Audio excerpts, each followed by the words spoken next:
हम लोगों को नरेशन जब पढ़ाया गया था तो पिछली वीडियो में बताया गया था कि नरेशन पढ़ने के लिए आपको 5 टाइप के सेंटेंस पढ़ने होते हैं। उन 5 टाइप के सेंटेंस में आज फर्स्ट टाइप स्टार्ट होने जा रहा है, जिसका नाम है असर्टिव सेंटेंस। पहले आपको असर्टिव सेंटेंस का डेफिनेशन मालूम होना चाहिए, परिभाषा। किसी भी चीज को पढ़ने से पहले उसका परिभाषा मालूम होना चाहिए, तभी उसके बारे में अच्छी जानकारी होती है। इसकी परिभाषा लिखाया गया है कि व्हेन अ सेंटेंस, जब एक सेंटेंस बताता है अबाउट फैक्ट्स, तथ्यों के बारे में, डिस्क्राइब थिंग, वस्तुओं का वर्णन करता है, और अथवा इवेंट माने घटनाओं का, इज कॉल्ड असर्टिव सेंटेंस, वो असर्टिव सेंटेंस कहलाता है। मतलब वह सेंटेंस जिसमें किसी घटना या किसी वस्तु का विस्तार से वर्णन हो, वह असर्टिव सेंटेंस कहलाता है। एक और बात इसके बारे में आप जान लीजिए, असर्टिव सेंटेंस एक ऐसा सेंटेंस होता है कि यह निगेटिव भी हो सकता है और असर्टिव भी हो सकता है। अब इसके बारे में कुछ चीजें और जानिए, जैसे कि एग्जाम्पल लिया गया है, तुम एक विद्यार्थी हो। इसकी ट्रांसलेशन है यू आर अ स्टूडेंट। मतलब इसमें देख रहे हैं कि शुरुआत सब्जेक्ट से हुई है।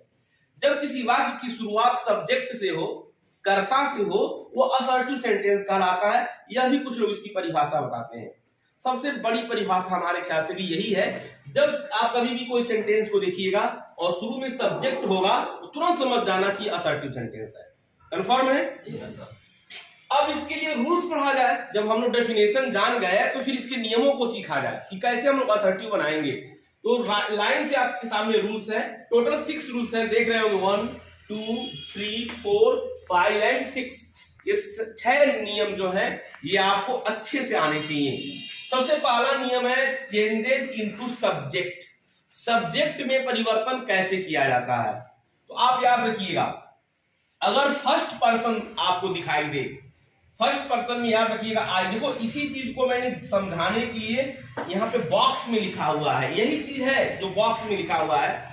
फर्स्ट पर्सन में आई और वी आता है, आई और वी। अगर आई और वी दिखाई देना तो तुरंत समझ जाना कि हमें सब्जेक्ट देखना है। अगर आपको आई दिखाई दे तो आपको सब्जेक्ट देखना है, यू दिखाई दे तो ऑब्जेक्ट देखना है, और अगर ही सी इट या किसी का नेम दिखाई दे तो कुछ नहीं देखना है, उसी को सेम टू सेम उतार देना है। मैं रिपीट करता हूं, अगर फर्स्ट पर्सन रहे तो सब्जेक्ट को देखते हैं, सेकेंड पर्सन रहे तो ऑब्जेक्ट को देखते हैं, थर्ड पर्सन रहे तो थर्ड पर्सन ही रहता है। इसी को इजी लैंग्वेज में अगर आई दिखाई दे तो सब्जेक्ट को देखना, अगर यू दिखाई दे आप ऑब्जेक्ट को देखिएगा, और अगर किसी का नेम हो या ही सी इट लगा हो तो आप सेम टू सेम उतार दीजिएगा। जब मैं एग्जांपल इसका लूंगा तो बेहतर समझ में आएगा।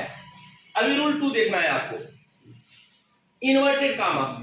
इन्वर्टेड कामा याद रखिएगा, जब इन्वर्टेड कामा हटाया जाता है तो उसके स्थान पर दैट लगता है। देखिए यहाँ पर मैंने बॉक्स में इसको करके दिखा दिया है, इन्वर्टेड कामा की जगह पे दैट लगाओगे।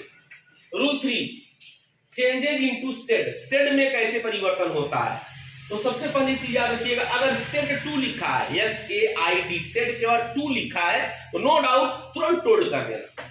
लेकिन अगर सेड ही लिखकर छोड़ दिया है तो सेड को सेड ही रहने दिया जाएगा। इसे रिपीट करते हैं, सेड टू को टोल्ड कर देते हैं, और अगर सेड लिखा है तो सेड सेड ही रहता है। बट यहाँ नीचे आपको डाउट में डाल दिया गया, एक जगह देखा यहाँ सेड लिखा है, इसको टोल्ड कर दिया।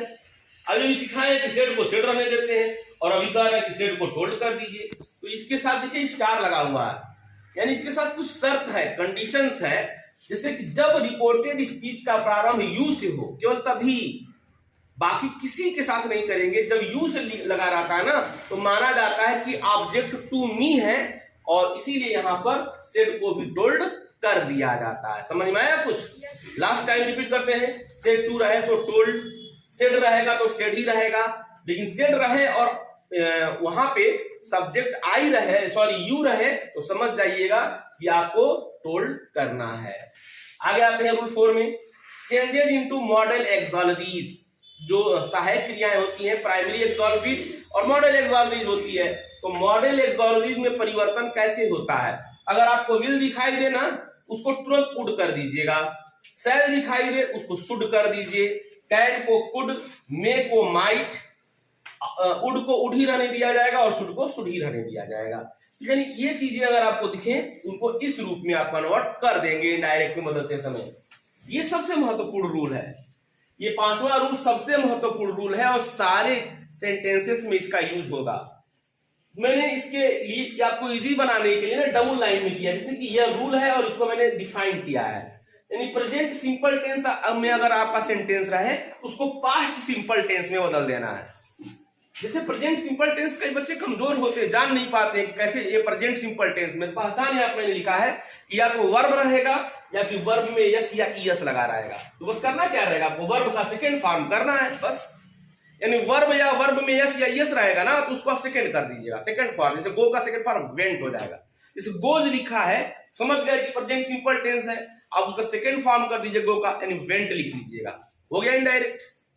प्रेजेंट कंटीन्यूअस टेंस में अगर सेंटेंस है, प्रेजेंट कंटीन्यूअस टेंस की पहचान क्या है, इज आर एम, तो बस करना कुछ नहीं है, बस वाज वेयर कर दीजिए। यानी प्रेजेंट कंटीन्यूअस को पास्ट कंटीन्यूअस में बदलना है, इज आर एम को हटा करके उसकी जगह पे वाज वेयर कर देना है। तीसरा, प्रेजेंट परफेक्ट टेंस को पास्ट परफेक्ट टेंस में बदलते हैं। पहचान क्या है, प्रेजेंट परफेक्ट की पहचान क्या, उसमें हैज या हैव लगा रहता है, तो बस आपको करना क्या है, हैज या हैव को हटा के उसकी जगह क्या लगा देना है, हैड लगा देना है। और वर्ब का थर्ड फॉर्म तो यहां भी रहता है, वर्ब का थर्ड फॉर्म तो यहां भी रहता है। अगला, past simple tense, past simple tense को पास्ट परफेक्ट टेंस में बदला जाता है। इसकी पहचान क्या है, पास्ट सिंपल की पहचान है वर्ब का सेकेंड फॉर्म। तो आप करना कुछ नहीं होगा, आपको बस वर्ब का सेकेंड फॉर्म हटा करके वहां पर हैड लिखेंगे और वर्ब का थर्ड फॉर्म लिखेंगे। अगला रूल है पास्ट कंटीन्यूअस टेंस, तो पास्ट कंटीन्यूअस टेंस को हम लोग पास्ट परफेक्ट कंटीन्यूअस टेंस में बदलेंगे, मतलब वाज वेयर को हटा करके हैड बीन और क्रिया में आईएनजी लगा देंगे। इस रूल को आप लोग बार बार ध्यान से देखिएगा। अभी आपको जो है इसका इमेज में भेजा हूं, इस इमेज को देख करके इस रूल को लर्न करिए और इसे कॉपी पहले राइट करना सबसे जरूरी है। लास्ट रूल है रूल 6, छठा नियम क्या है, चेंजेज इनटू स्पेशल वर्ड। कुछ वर्ड ऐसे होते हैं ना स्पेशल होते हैं, सारे वर्ड स्पेशल नहीं होते। जैसे पर्सन में भी देखा जाए सभी लोग स्पेशल नहीं होते, कुछ खास लोग होते हैं, तो कुछ वर्ड ऐसे होते हैं स्पेशल, उनको चेंज करना पड़ता है। तो स्पेशल कुछ वर्ड में लिखा है, सारे वर्ड तो नहीं है, बट कुछ मेन जो मोस्ट यूजेबल वर्ड्स हैं वो है। जैसे कि दिस कभी भी दिखे उसको तुरंत दैट कर देना, दीज को दोज, टुडे को दैट डे, यस्टरडे को द प्रीवियस डे, टुमारो को द नेक्स्ट डे और हियर को देयर। यानी ये जो है वेरी स्पेशल वर्ड्स हैं। जब आप डायरेक्ट और इनडायरेक्ट पढ़ेंगे तो जब ये वर्ड दिखाई दे तुरंत इन्हें चेंज करके आप अगले में कर देंगे कन्वर्ट। अब याद रखिएगा, ये जो 6 नियम आपके सामने था, ये 6 नियम को पहले अच्छे से कॉपी में उतारिए, बार बार लर्न करिए, फिर आपको एग्जाम्पल सिखाया जाएगा।